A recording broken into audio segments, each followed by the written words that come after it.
Hello, my dear learners. Namaskar and welcome to this channel. I am Rakesh. आज की interesting moral story का title है look at things differently. Look it means ताकना, देखना। किस पर देखना? एट थिंग्स, चीज़ों को देखना। डिफरेंटली, अलग अलग तरीक़ों से। लुक एट थिंग्स, चीज़ों को देखिए डिफरेंटली, विभिन्न तरीक़ों से। So let's begin the first paragraph. Ben was reading a book. Ben जो है एक किताब पढ़ रहा था। Ben was reading a book, past continuous tense का स्ट्रक्चर है। बेन जो है किताब पढ़ रहा था। हाउएवर, हालांकि, हीज लिटल डाउटर, उसकी छोटी बेटी, हालांकि उसकी छोटी बेटी जेन, जिसका नाम जेन था, वाज डिस्ट्रैक्टिंग हिम, हालांकि उसकी छोटी बेटी जेन क्या कर रही थी? वह जो है से डिस्ट्रैक्ट कर रही थी, यानी कि ध्यान खींचना, परेशान करना। हिम यानी कि बेन को वह जो है से क्या कर रही थी? ध्यान खींच रही थी, परेशान कर रही थी।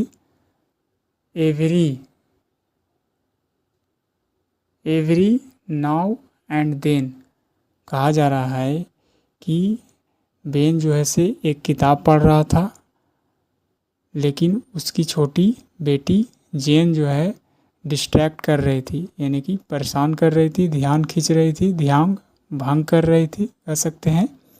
एवरी नाउ एंड देन का मतलब हमेशा, बार बार, यानी कि जब देखो तब वह जो है परेशान कर रही थी। इस तरह का इसकी हिंदी मीनिंग होगा। Next, to keep her busy.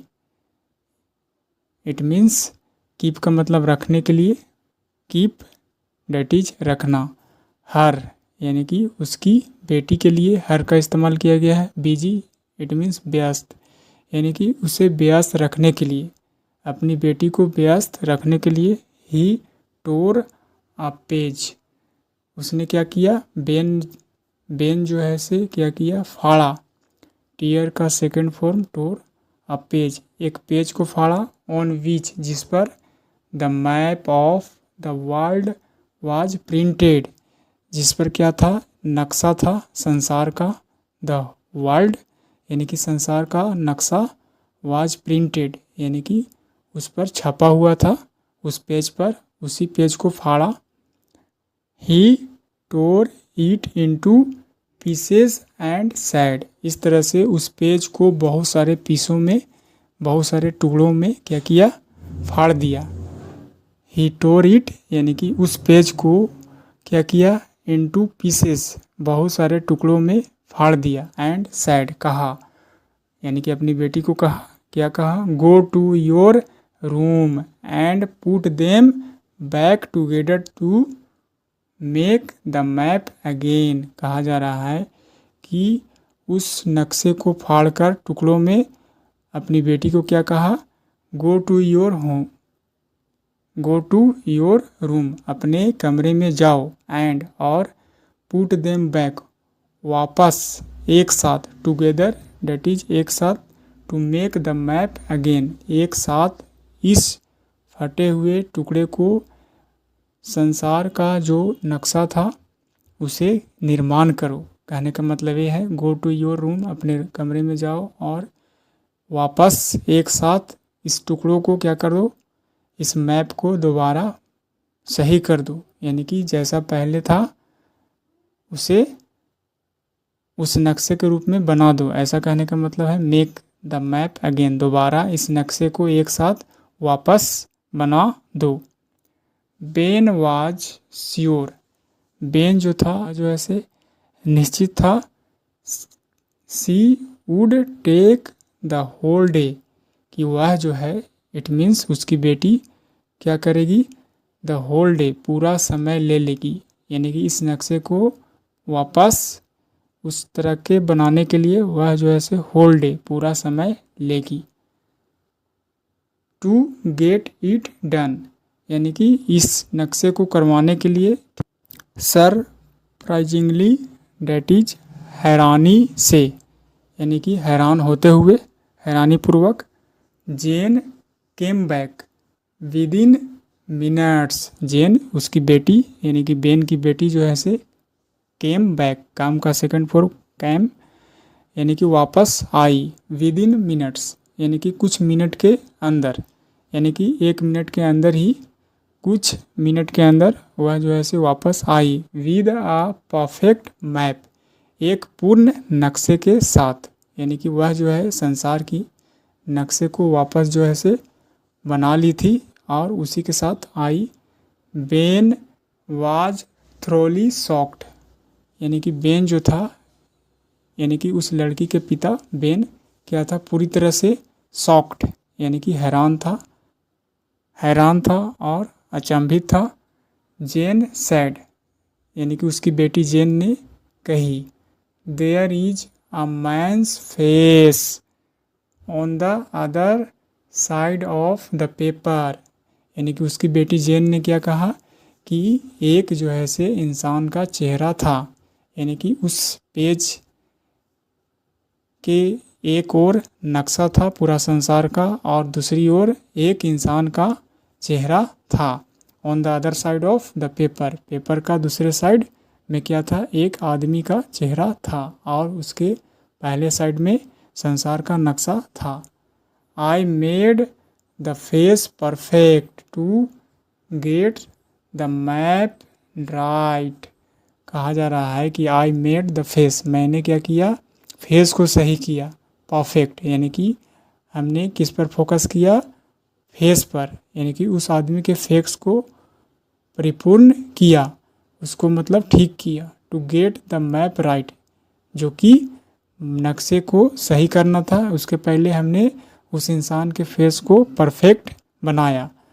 Gate the map right यानी कि सही नक्शे बनाने के लिए उस इंसान के फेस पर फोकस किया। देन तब सी रैन आउटसाइड, वह जो है से बाहर दौड़ी, टू प्ले खेलने के लिए, लिविंग बेन सरप्राइज यानी कि छोड़ते हुए बेन को सरप्राइज्ड, इट मीन्स हैरान, चकित छोड़कर जो है से वह खेलने के लिए बाहर चली गई, दौड़ी। सी रैन आउटसाइड, रन का सेकंड फॉर्म रैन, यानी कि ऐसा करने के बाद वह जो है से नक्शा बनाने के बाद वह दौड़ी बाहरी, टू प्ले खेलने के लिए, लिविंग बेन यानी कि अपने पिता को छोड़कर, सरप्राइज्ड हैरान छोड़कर।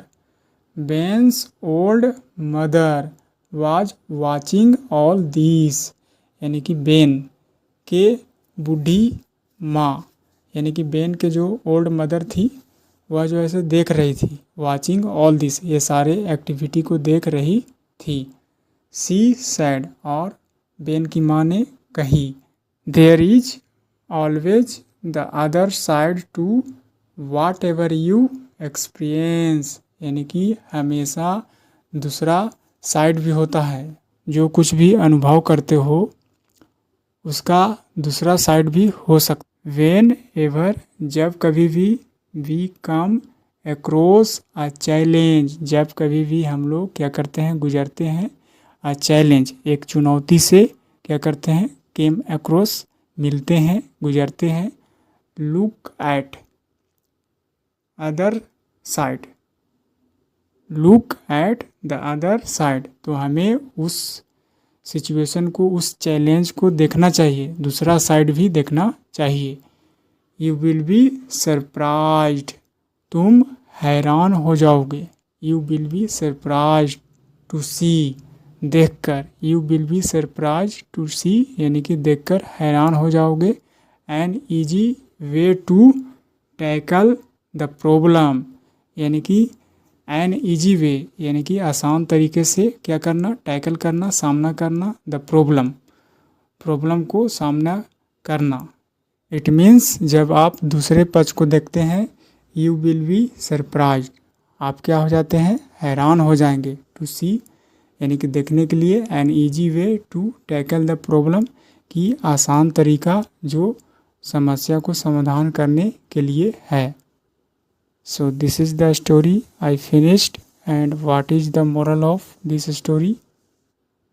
Moral, if you try new things, यदि आप कोशिश करते हैं नई चीज़ों को, then तभी one day, एक दिन, you might come, एक दिन आप क्या होंगे, शायद, might come with an idea, यानी कि आपके पास एक विचार आ सकता है जो which will make you different, जो क्या करेगा, आपको अलग बनाएगा। It means if you try new things, यदि आप नई चीज़ों को कोशिश करते हैं, देन तभी जो है से एक दिन, वन डे, एक दिन क्या होगा, you might come with an idea, आपके पास एक विचार आएगा, विच, जो विल मेक यू डिफरेंट, जो आपको अलग बनाता है, बनाएगा। ऐसा कहने का मतलब है